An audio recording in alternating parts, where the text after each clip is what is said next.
Good morning students. मैं doctor Ved Prakash, associate professor and HOD, government college Ajmer. हमारे जो topic चल रहा है पक्षकारों में अनुबंध करने की क्षमता, उसमें जैसा कि हम पहले वीडियो में देख चुके हैं, 3 तरह के पक्षकार हैं जिनमें अनुबंध करने की क्षमता या योग्यता नहीं होती है। सबसे पहला है माइनर, जिसके बारे में हम चर्चा कर चुके हैं। दूसरा है अस्वस्थ मस्तिष्क वाले व्यक्ति, उसके बारे में भी हम बात कर चुके हैं कि अस्वस्थ मस्तिष्क वाले व्यक्ति कौन होते हैं और उनके संबंध में सामान्य नियम क्या है। अस्वस्थ मस्तिष्क वाले व्यक्तियों की जब हम बात करते हैं तो उसमें मोटे तौर पर ये बात आती है कि अगर कोई व्यक्ति अस्वस्थ मस्तिष्क वाला है तो वो किसी भी प्रकार का अनुबंध नहीं कर सकता। अगर कोई करता है तो वो अनुबंध व्यर्थ होगा। लेकिन एक चीज़ आगे का टॉपिक देखने से पहले हम अस्वस्थ मस्तिष्क वाले में जो है वो और करना चाहते हैं, वो है कि अस्वस्थ मस्तिष्क का जो है वो सिद्ध करने का भार किसका है, किसको प्रूव करना पड़ेगा कि वो अस्वस्थ मस्तिष्क वाला है।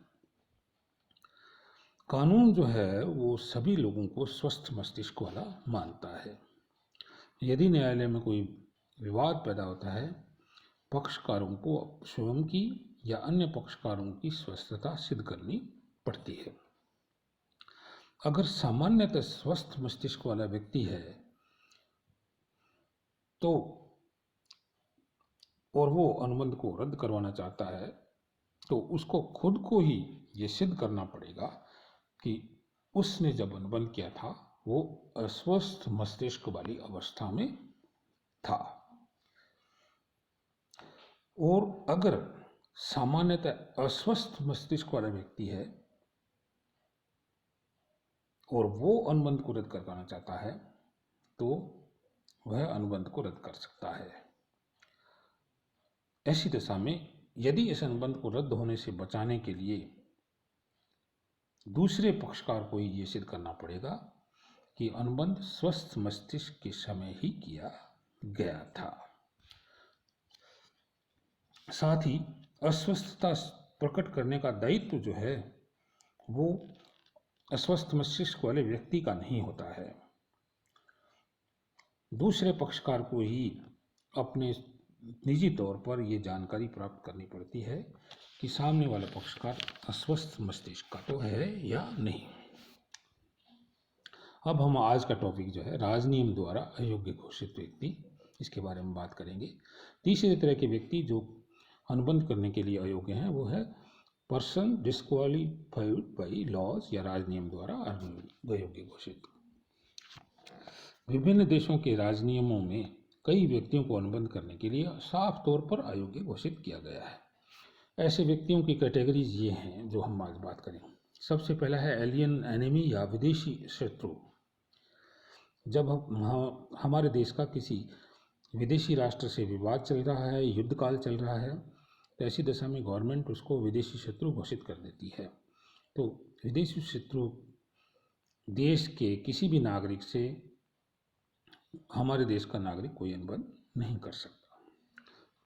दूसरी कैटेगरी है विशेषाधिकार प्राप्त व्यक्ति, प्रिविलेज्ड पर्सन। कुछ व्यक्तियों को विशेष अधिकार प्राप्त होते हैं जिनमें कि अपने हेड ऑफ द नेशन राष्ट्राध्यक्ष है, VVIPs हैं, प्रधानमंत्री, राष्ट्रपति, मिनिस्टर्स, राजदूत, हाई कमिश्नर्स, ये इस श्रेणी में आते हैं। इन लोगों को भी अनुबंध की अयोग्य घोषित किया गया है। इन पर किसी भी प्रकार का मुकदमा चलाने के लिए सरकार से पहले अनुमति लेनी पड़ती है। आर्टिफिशियल पर्सनैलिटी होती हैं कई, कृत्रिम व्यक्तित्व। कुछ व्यक्ति होते हैं जिन्हें प्रकृति ने जन्म दिया नहीं है, उनका जन्म जो है कानून के द्वारा होता है। इनमें रजिस्टर्ड कंपनीज इत्यादि आते हैं, कॉरपोरेशंस हैं, लोकल बॉडीज़ हैं। ये भी अपनी तरफ से कोई अनुबंध नहीं कर सकते। इनके लिए अनुबंध करने के लिए इनका कोई प्रतिनिधि जो है, मैनेजिंग डायरेक्टर है, संचालक है या प्रबंधक हैं, वो उत्तरदायी होते हैं। इसी तरह से कन्विक्ट्स हैं, अपराधी हैं। अपराधी से व्यक्ति से मतलब है जिन लोगों को कोर्ट ने जेल की सज़ा सुनाई है तो वो जेल या कारावास काल में कोई भी अनुबंध नहीं कर सकते। दिवालिया व्यक्ति है, एक दिवालिया व्यक्ति द्वारा किया गया एग्रीमेंट भी बेकार होता है, क्योंकि दिवालिया घोषित होने के साथ ही उस व्यक्ति में अनुबंध करने की क्षमता समाप्त हुई मानी जाती है। दिवालिया घोषित होने पर व्यक्ति की सारी संपत्ति जो है वो ऑफिशियल रिसीवर के अधिकार में आ जाती है, और इसीलिए दिवालिया घोषित व्यक्ति को भी किसी प्रकार के अनुबंध करने की अनुमति नहीं है। इसी तरह से विवाहित स्त्रियों के बारे में भी थोड़ा सा कानून है। Married women,